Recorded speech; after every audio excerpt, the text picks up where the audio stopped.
नमस्कार दोस्तों, आप सभी का बहुत बहुत स्वागत है ब्रेन ग्रो के telepathy and mind reading training program के 12वें दिन के सेशन में। तो दोस्तों, आपको याद होगा कि इस वर्कशॉप के पिछले सेशन में हम 2 वे टेलीपैथी के बारे में चर्चा कर रहे थे और इसी प्रक्रिया को कैसे करना है यह सीख रहे थे। तो पिछले सत्र में आपने भाग 1 सीखा और भाग 1 में 2 स्टेप्स थे। पहला स्टेप था मेंटल रिलैक्सेशन या फिर मानसिक आराम, जिसमें आपको दिमाग को शांत करना है, और दूसरा चरण था फिजिकल रिलैक्सेशन, जिसमें आपको शरीर को भी साथ ही साथ शांत करना है, उसको एक आरामदायक स्थिति में लेके जाना है। तो उसी प्रक्रिया को आगे बढ़ाते हुए आज हम भाग 2 के बारे में बात करेंगे। तो भाग 2 में हम स्टेप 3 से शुरुआत करते हैं। तो इस स्टेप में आपको उस व्यक्ति की कल्पना करनी है जिसे आप संदेश भेज रहे हैं, मतलब कि जो प्राप्त करता है। जिस व्यक्ति को आप टेलीपैथी के माध्यम से संदेश भेज रहे हैं, आपको उस व्यक्ति की छवि की कल्पना करनी है। अपने दिमाग में उस व्यक्ति की छवि की कल्पना करें।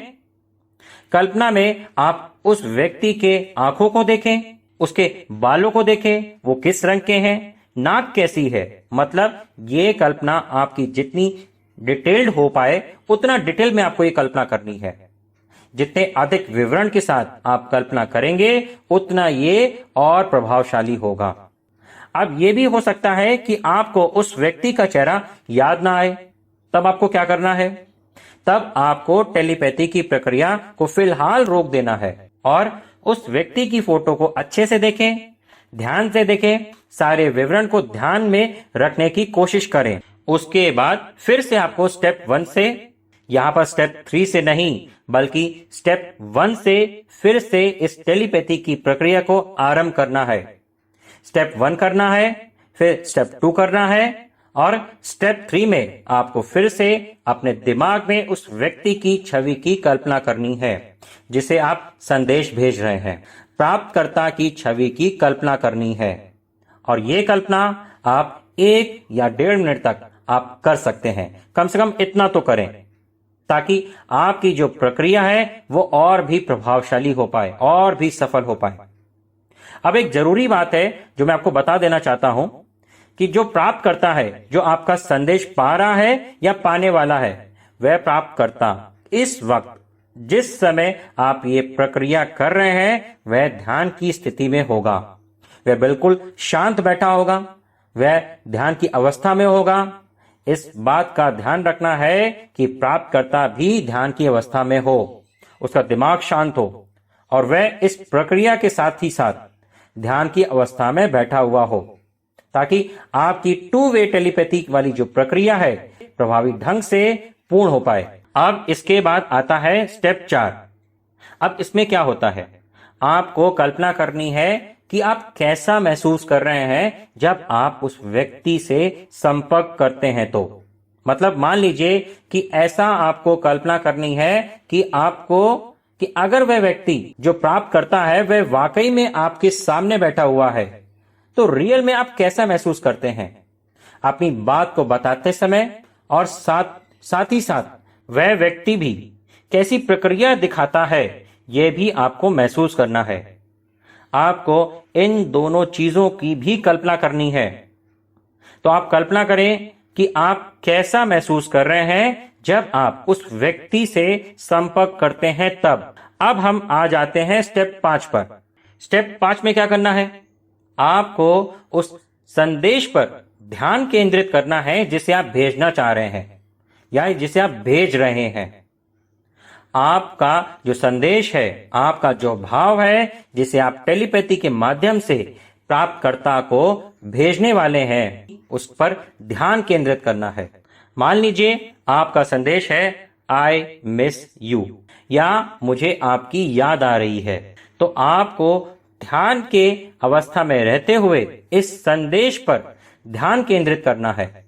कोशिश करें कि आपका संदेश आपके दिमाग से होते हुए, आपके थर्ड आई से होते हुए सीधे आपकी आंखों के सामने आपको दिखाई दे रहा है। आपका ध्यान इतना गहरा होना चाहिए कि आप काल्पनिक तौर पर उस संदेश को अपनी आंखों के सामने देख पा रहे हैं।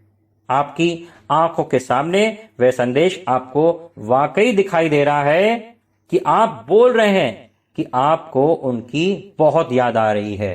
अब इसके बाद फिर जो अगला स्टेप है वो है अपने संदेश को भेजें। तो अब आपको क्या करना है? इस संदेश को भेजना है। यह संदेश जिसे आप अपनी आंखों के सामने देख रहे थे, मुझे आपकी याद आ रही है, अब आपको इस संदेश को भेजना है। यह संदेश आपके दिमाग से निकलते हुए थर्ड आई, तीसरी आंख के क्षेत्र से, जो दोनों भ्रुकुटी के बीचों बीच होता है, इससे निकलते हुए जो प्राप्त करता है, उसके भी तीसरी आंख वाले क्षेत्र से होते हुए उसके दिमाग में प्रवेश कर रहा है, उसको प्राप्त हो रहा है। तो आपके भी तीसरे आंख के क्षेत्र से यह संदेश निकल रहा है और साथ ही साथ जो प्राप्त करता है, जो कि ध्यान की अवस्था में है, उसके भी यह संदेश तीसरी आंख के क्षेत्र पर प्रवेश कर रहा है।